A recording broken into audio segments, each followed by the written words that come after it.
अन्य हिंदी के एक नए एपिसोड में आपका स्वागत है, जहां आपके लिए लेकर के आते हैं इंडियन डिफेंस की प्रमुख अपडेट्स को सबसे पहले।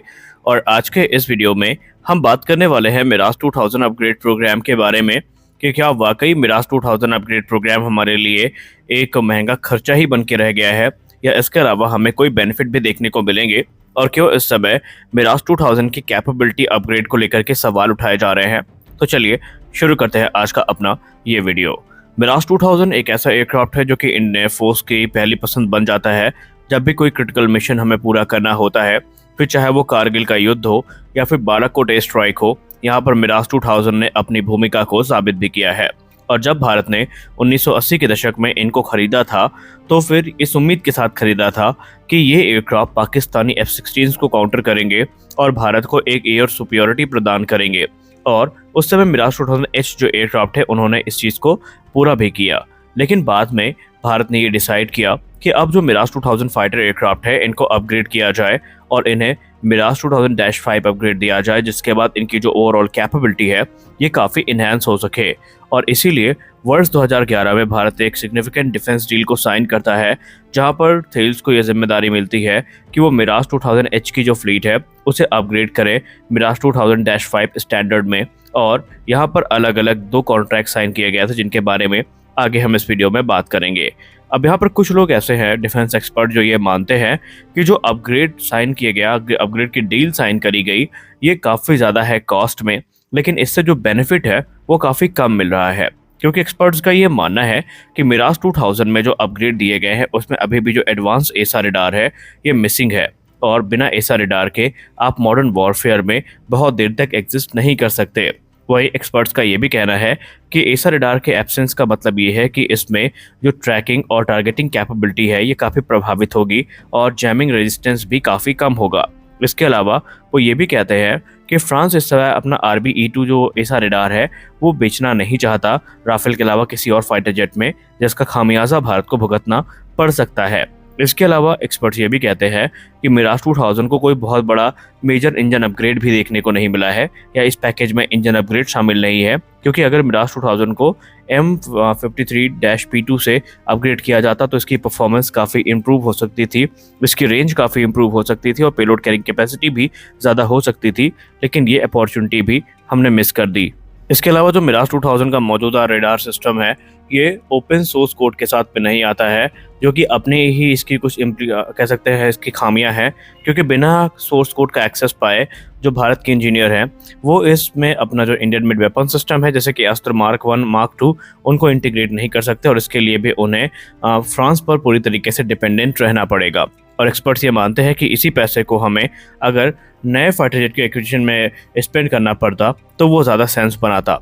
खैर आइए जान लेते हैं पूरा अपग्रेड के बारे में, ताकि आप इस मामले को अच्छे से समझ पाएं और आप ये डिसीजन ले पाएं कि क्या वाकई भारत ने अपग्रेड करके अच्छा किया या नहीं किया।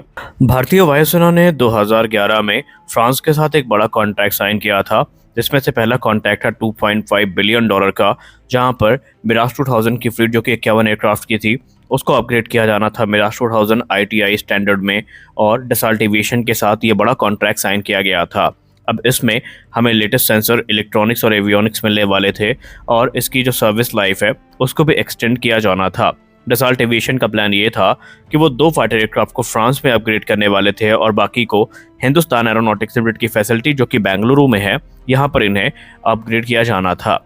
अब यहाँ पर जो फाइटर एयरक्राफ्ट है जो हिंदुस्तान एरोनॉटिक्स लिमिटेड के द्वारा अपग्रेड किए जाने थे, यहाँ पर Dassault aviation transfer of technology भी प्रदान करने वाली थी। ये जो अपग्रेडेड मिराज 2000 है इनका अपग्रेड कहा गया था कि 2021 तक कंप्लीट कर लिया जाएगा, लेकिन अब फाइनली 2024 में जाकर के ये अपग्रेड कंप्लीट हुए हैं। और कुल मिलाकर के हम ये कह सकते हैं कि मिराज 2000 की जो सर्विस लाइफ है उन्हें कुछ वर्षों तक बढ़ा दिया गया है। जो पहले 2 एयरक्राफ्ट है अपग्रेडेड मिराज 2000 ITI, इन्हें 2015 में ऑफिशियली एक्सेप्ट कर लिया गया था इंडियन एयरफोर्स के द्वारा। हालांकि 2019 में मिराज 2000 के साथ एक मेजर एक्सीडेंट हुआ था फ्लाइट टेस्ट के दौरान, और उसके बाद डिले जो है वो जो हुई थी अपग्रेड में वो हमें देखने को मिली थी। और बाद में कोविड-19 पैंडेमिक आता है और इसमें जो डिले है और भी ज़्यादा बढ़ जाती है, खासकर इसमें जो इंजन अपग्रेड प्रोग्राम है ये बुरी तरीके से प्रभावित हो जाता है। और बाद में हम सब जानते हैं कि 2021 तक ये चीज़ें लगातार चलती रहती है। अब अगर हम अपग्रेड्स की बात करें तो इसमें एवियोनिक्स और दूसरे सिस्टम पर काम किया जाना था थेल्स के द्वारा। वही मिसाइल्स को लेकर के एक सेपरेट कॉन्ट्रैक्ट साइन किया गया था MBDA के साथ, जहां पर वो MICA air to air missile integrate करने वाले थे। और इसके अलावा जो डसाल्ट एविएशन और थेल्स के साथ कॉन्ट्रैक्ट था वो $2.4 बिलियन का था, और मिसाइल के लिए जो कॉन्ट्रैक्ट साइन किया गया था ये $1.23 बिलियन का था। मिराज 2000 के अपग्रेड की बात करें तो इसमें हमें एक नया मिशन कंप्यूटर देखने को मिलने वाला है, या मिल चुका है एक्चुअली, जो कि हायर मेमोरी के साथ में आता है। इसमें हमें अपग्रेडेड रेडार देखने को मिले हैं, और इसके अलावा हमें एडवांस नेविगेशन और इलेक्ट्रॉनिक वॉरफेयर सिस्टम देखने को मिले हैं, एडवांस कम्युनिकेशन और आइडेंटिफिकेशन सिस्टम देखने को मिले हैं। और इसके अलावा जो मैसिव अपग्रेड है वो हमें कॉकपिट में देखने को मिला है, जहां पर हमें 2 नई लैटरल डिस्प्लेस देखने को मिल जाती हैं, ग्लास कॉकपिट देखने को मिल जाता है, हेलमेट माउंटेड डिस्प्ले सिस्टम देखने को मिल जाता है, और जो लॉन्ग रेंज की मिसाइल्स हैं ये देखने को मिल जाती हैं। हालांकि इंजन और दूसरे जो कंपोनेंट हैं वो सेम रहने वाले हैं, लेकिन इन्हें ओवरहॉल किया जाएगा, इन्हें सर्विस की जाएगी सैफरान के द्वारा, और इसमें भारत की भूमिका भी काफ़ी ज़्यादा अहम होने वाली है। भारत ये चाहता है कि 2000 तकरीबन 35 तक ये एयरक्राफ्ट इंडियन एयरफोर्स की सर्विस में रहे, जब तक कि भारतीय वायुसेना के पास उचित नंबर में जो तेजस मार्क 2 फाइटर एयरक्राफ्ट है वो नहीं आ जाते। हालांकि आपको बताते चले कि भारत ने एक बहुत बड़ी अपॉर्चुनिटी मिस भी कर दी है, क्योंकि 1990 के दशक में और 2000 के दशक में फ्रांस तकरीबन 126 जो मिराज 2000 का ऑफर है ये भारत का एक्सेप्ट भी लगभग कर चुका था, लेकिन कॉस्ट के चलते और दूसरे वजहों के चलते ये डील कभी फाइनलाइज नहीं हो सकी। वरना यहाँ पर कुछ जो एयरक्राफ्ट है ये फ्लाईवे कंडीशन में भारत को दिए जाने थे, और बाकी के जो एयरक्राफ्ट है ये भारत में ही इनका निर्माण किया जाना था। और ऐसे में कंप्लीट ट्रांसफर ऑफ टेक्नोलॉजी और एक मैन्युफैक्चरिंग लाइन मिराज फाइटर्स की भारत में देखने को मिल सकती थी, और भारत के लिए ये चीज़ें न सिर्फ कॉस्ट इफेक्टिव होती बल्कि भारत के लिए काफ़ी ज़्यादा ये बेनिफिशियल भी साबित हो सकता था, क्योंकि ये वही दौर था जब राफेल एयरक्राफ्ट अपने डेवलपमेंट स्टेजेस में थे। और कुछ रिपोर्ट तो ये भी दावा करती है कि फ्रांस ने यहाँ तक कह दिया था कि अगर भारत मिराज 2000 की मैन्युफैक्चरिंग को स्टार्ट करता है तो उन्हें राफेल फाइटर्स का जो एक्सेस है ये भी मिल सकता है। और एक्सपर्ट्स मानते हैं कि अगर हमने रशियन एयरक्राफ्ट की तरफ अपना झुकाव न रख करके इसके प्रोडक्शन को शुरू किया होता तो संभावित है कि आज हमारे पास सैकड़ों की संख्या में जो राफेल फाइटर्स है ये उपलब्ध होते, और भारत को फाइटर जेट की फ्लीट को मेंटेन करने के लिए इतना ज़्यादा स्ट्रगल ना करना पड़ता। लेकिन अब यहाँ पर मिराज 2000 अपग्रेड हो चुके हैं, और इन्होंने कई बार अलग अलग युद्धों में और ऑपरेशंस में अपनी भूमिका निभाई है।